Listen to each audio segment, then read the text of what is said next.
December 3, 1984, a date that the city of Bhopal, India, will never forget.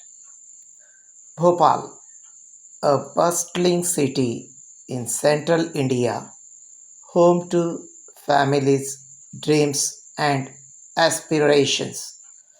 But on that fateful night, a disaster struck that would change the city forever.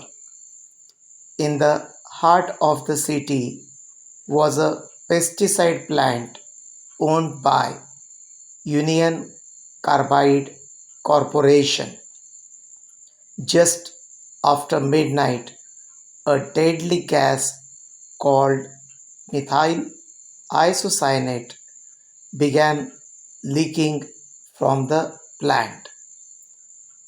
Within hours, the city was engulfed in a toxic cloud. People woke up coughing, their eyes burning. Panic ensued as people tried to escape, but for many it was too late.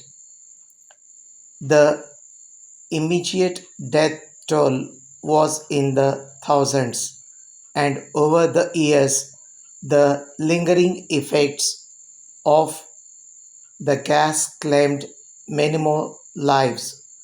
The Bhopal gas tragedy remains one of the world's worst industrial disasters. आपत्ती कोणतीही पूर्वसूचना न देता येते. मग ती आग असो, भूकंप, रासायनिक गळती किंवा साथीचा रोग. अशा वेळी आपली तात्काळ आणि योग्य प्रतिक्रिया किती महत्त्वाची आहे हेच शिकवतात मॉक ड्रिल्स. भारतामध्ये मॉक ड्रिल्सची गरज 1984च्या भोपाळ गॅस दुर्घटनेनंतर प्रकर्षाने जाणवली. या घटनेनंतर औद्योगिक सुरक्षा आणि आपत्ती व्यवस्थापनाकडे गांभीर्याने पाहिले गेले.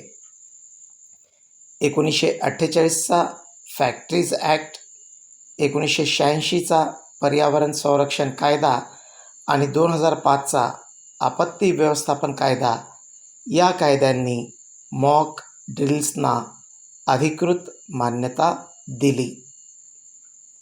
2005मध्ये स्थापन झालेल्या राष्ट्रीय आपत्ती व्यवस्थापन प्राधिकरण NDMA मॉक ड्रिल्स अधिक संघटितपणे देशभर घेतल्या जाऊ लागल्या. शाळा, रुग्णालये, कार्यालये, पोर्ट्स आणि विमानतळांवर. कोविडच्या काळात रुग्णालये आणि आरोग्य विभागांनी मॉक ड्रिल्स केल्या, जसे की तातडीच्या ऑक्सिजन व्यवस्थापन, रुग्ण वर्गीकरण आणि कोविड रुग्ण वाहतूक. आज मॉक ड्रिल्स हे केवळ औद्योगिक गरज नाहीत, तर प्रत्येक ठिकाणी शाळा, ऑफिस, हॉस्पिटल या सगळीकडे सुरक्षिततेसाठी अत्यावश्यक आहेत.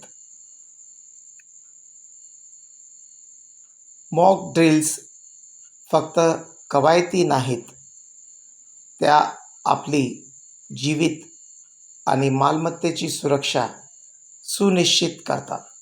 चला सजग होऊया आणि प्रत्येक आपत्तीला सज्जपणे सामोरे जाऊया.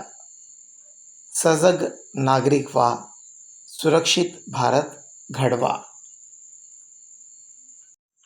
जाणून घेऊया भारतामधील मॉक ड्रिल्सचा इतिहास.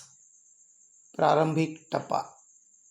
भारतामध्ये मॉक ड्रिल्सची संकल्पना 1980च्या दशकात प्रसिद्ध होऊ लागली.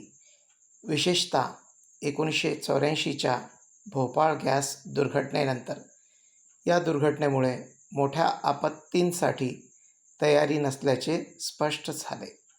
भोपाळ दुर्घटनेनंतर औद्योगिक क्षेत्रांमध्ये आपत्ती व्यवस्थापन आणि सुरक्षा जागरूकतेवर भर देण्यात आला. कायदेशीर व धोरणात्मक पायाभूत सुविधा 1948चा फॅक्टरीज ॲक्ट यामध्ये बदल करून धोकादायक उद्योगांमध्ये सुरक्षा कवायती ड्रिल्स आवश्यक करण्यात आल्या.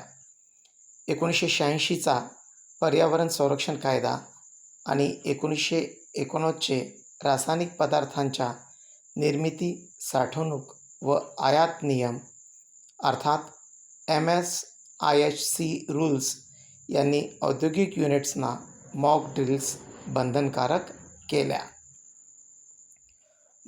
संस्थात्मक विकास बघूया.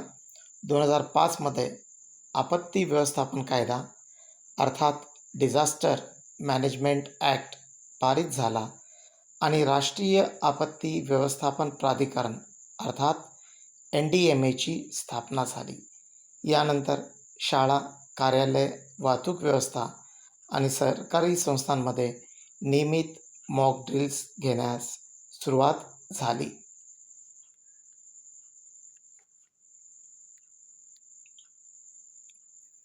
प्रमुख मॉक ड्रिल उपक्रम 2012पासून NDMAने प्रमुख शहरांमध्ये भूकंप आणि नैसर्गिक आपत्तींवरील मॉक ड्रिल्स आयोजित केल्या.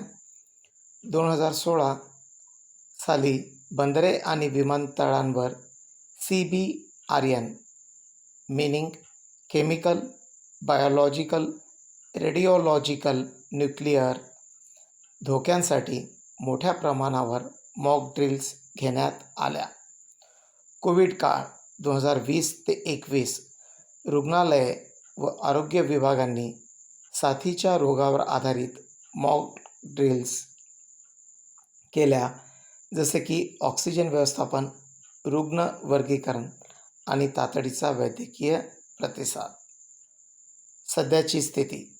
आज मॉक ड्रिल्स शाळा, कार्यालय, रुग्णालय, कारखाने आणि शासकीय इमारतींमध्ये बंधनकारक आहेत. या तिमाही किंवा 6माही स्वरूपात घेतल्या जातात. अग्निशमन दल, पोलीस, रुग्णालय आणि स्थानिक प्रशासन यांचा संयुक्त सहभाग असतो. राष्ट्रीय आपत्ती जागरूकता दिन 29 ऑक्टोबर आणि राष्ट्रीय सुरक्षा सप्ताह 4 ते 10 मार्च दरम्यान जनजागृती उपक्रमांतर्गत मॉक ड्रिल्स होतात. धन्यवाद.